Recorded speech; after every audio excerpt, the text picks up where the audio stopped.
This presentation is brought to you by Arizona State University's Julianne Wrigley Global Institute of Sustainability and a generous investment by Julianne Wrigley.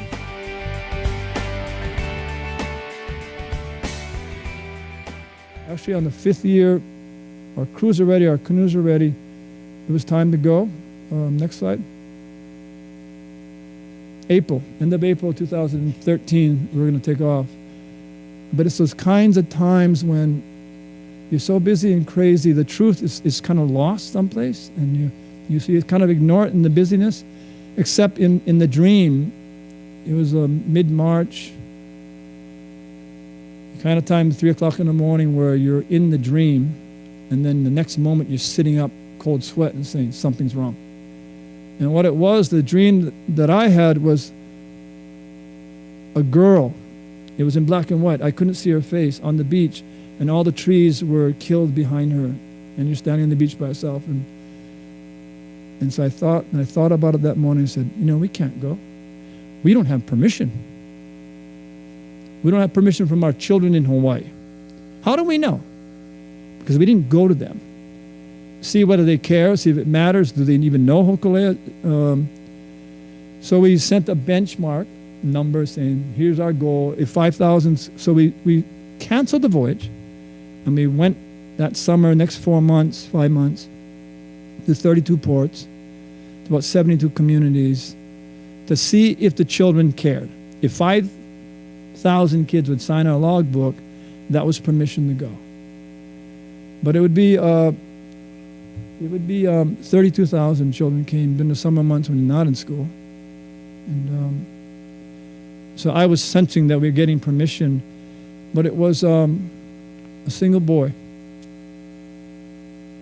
We go around all the Hawaiian Islands to all these ports, and one of the ports that we go to is called Pokai. It's the port in the largest concentration of Native Hawaiians on the earth, the west side of Oahu, on the homestead lands. It's arguably, statistically, one of the roughest places also. But we needed to be there with these children that need us the most, that we typically serve the least.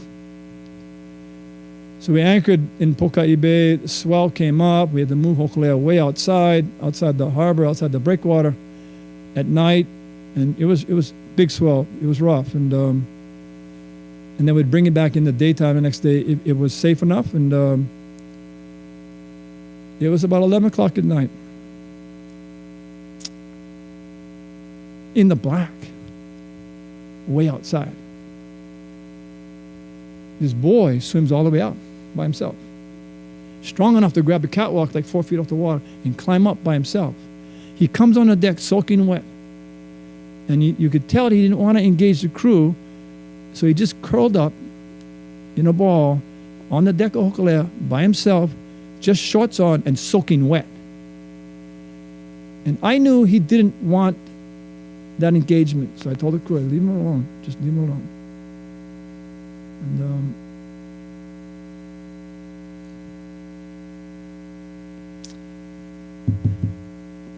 sunrise, he was gone.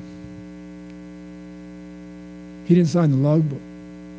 But that was the moment I knew it's time to go. For those children that need it the most, what are we going to tell them if we don't? I don't know the boy. I don't know his name. Probably never will. But he was the one that gave us permission. Next slide. Next slide. Yeah, 42,000 miles, 18 countries, be 200, and about 32 ports we would stop. We had a crew of 226 that would sail 1,000 miles or more, all volunteers. 37 months. Long. Designed to stay out of the storm. Sometimes works, sometimes doesn't. Next. We had crews from 11 Pacific nations. I mean, and we had actually more than that from around the Pacific Rim. Next. That boy helped us understand what's the real promise. It was promised to children, so we drafted a single page that superintendents and presidents of universities and the headmasters of the top schools and the leadership from the public school system would sign on an agreement to values, that children matter. It's about them. And so we're all focused on them. That was permission. So the 47 leaders in education all signed this document. Next. And then we left. Headed west and kept going till you came home. Around the island. Next slide. Navigated the old way. Next slide. Committed to younger leadership. Next slide. Went to ancestral homelands first for permission to Kahiki Nui, to Tahiti. And next slide. We continued through Polynesia. Secretary General of the United Nations sailed with us. And he signed our logbook. Next. But he gave us a bottle. And in the bottle was a handwritten note saying that you need to do the voyage. You do your part, I'll do mine. I'll bring the 127 nations together and focus on the protection. The greatest environmental issue of this century is to protect the oceans. It defines everything. Chemistry, biology, wildlife, the rain that we take. 70% of what you breathe, the next 4 breaths you take, 3 came from plankton. Kill the ocean, kill ourselves. And so this bottle was that promise, and so we took it to build relationships with those around the world to commit to the doctrine of ocean protection by coming together. Next. Aotearoa,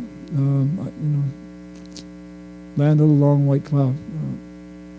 Not talking about the Whaurua, twice the length of Hogolea. 88 paddlers came to greet us. We could hear them chanting before we could see them in the swells. Next. Manaya Kalani is one of the star lines, of the 6 major star lines that we use to navigate by. Manaya Kalani is Hawaiian. It's how we organize these 7,000 dots of light into some order so you can teach it and navigate by. This cluster of 11 schools is in the roughest, most so-called depressed community in all of New Zealand. There were 2,400 students came. You know how we greet with a hug? Every child hugged Hokulea. And their whole premise is that they teach them to be grounded in who they are. They teach them technologies they can travel the world and be competitive with anybody else. But we teach them navigation so they know how to come home. This presentation is brought to you by Arizona State University's Julianne Wrigley Global Institute of Sustainability for educational and non-commercial use only.